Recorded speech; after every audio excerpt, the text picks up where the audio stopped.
फिर पार्वती जी ने कहा कि हे संसार के स्वामी, हे मेरे नाथ, हे त्रिपुरासुर का वध करने वाले, आपकी महिमा तीनों लोकों में विख्यात है। चर अचर नाग मनुष्य और देवता सभी आपके चरण कमलों की सेवा करते हैं।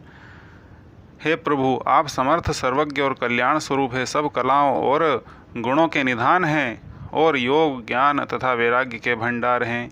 आपका नाम शरणागतों के लिए कल्प वृक्ष है।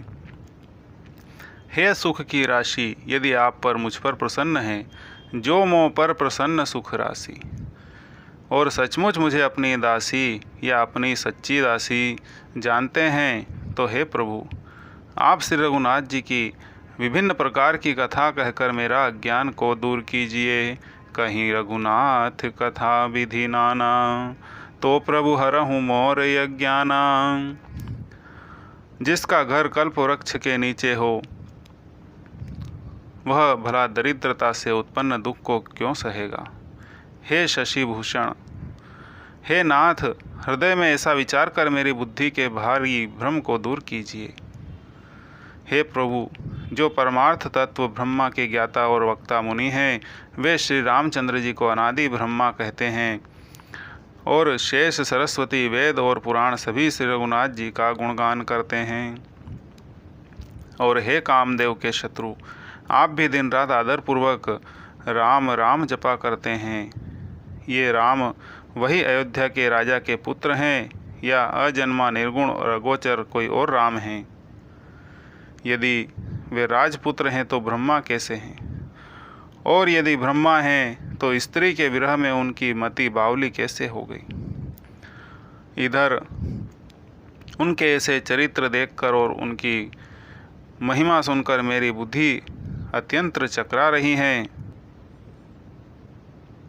यदि इच्छा रहित व्यापक समर्थ ब्रह्मा कोई और हैं तो हे नाथ, मुझे उसे समझाकर कहिए, मुझे नादान समझकर मन में क्रोध न लाइए। जिस तरह मेरा मोह दूर हो वही कीजिए। मैंने पिछले जन्म में वन में श्री रामचंद्र जी की प्रभुता देखी थी, परंतु अत्यंत भयभीत होने के कारण मैंने वह बात आपको सुनाई नहीं। तो भी मेरे मलिन मन को बोध न हुआ, उसका फल भी मैंने अच्छी तरह पा लिया। अब भी मेरे मन में कुछ संदेह है, आप कृपा करिए, मैं हाथ जोड़कर विनती करती हूँ। हे प्रभु, आपने उस समय मुझे बहुत तरह से समझाया, फिर भी मेरा संदेह नहीं गया। हे नाथ, यह सोचकर मुझ पर क्रोध न कीजिए। मुझे अब पहले जैसा मोह नहीं है। अब तो मेरे मन में राम कथा सुनने की रुचि है। हे शेष नाग, अलंकार स्वरूप में धारण करने वाले देवताओं के नाथ, आप श्री रामचंद्र जी के गुणों की पवित्र कथा कहिए।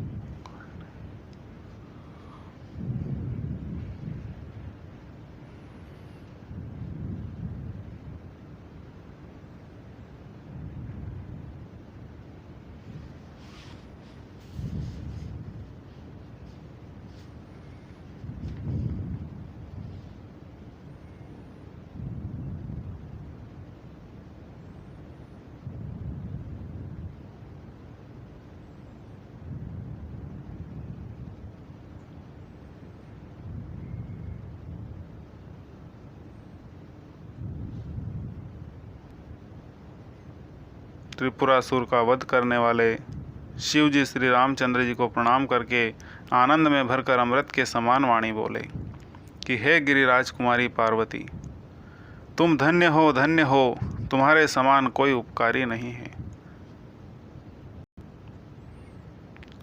आगे महादेव जी कहते हैं कि श्री रामचंद्र जी की जो कथा है वो हाथ की सुंदर ताली के समान है, जो संदेह रूपी पक्षियों को उड़ा देती हैं। फिर राम कथा कलयुग रूपी वृक्ष को काटने के लिए कुल्हाड़ी है। हे गिरिराज कुमारी, तुम इसे आदर पूर्वक सुनो।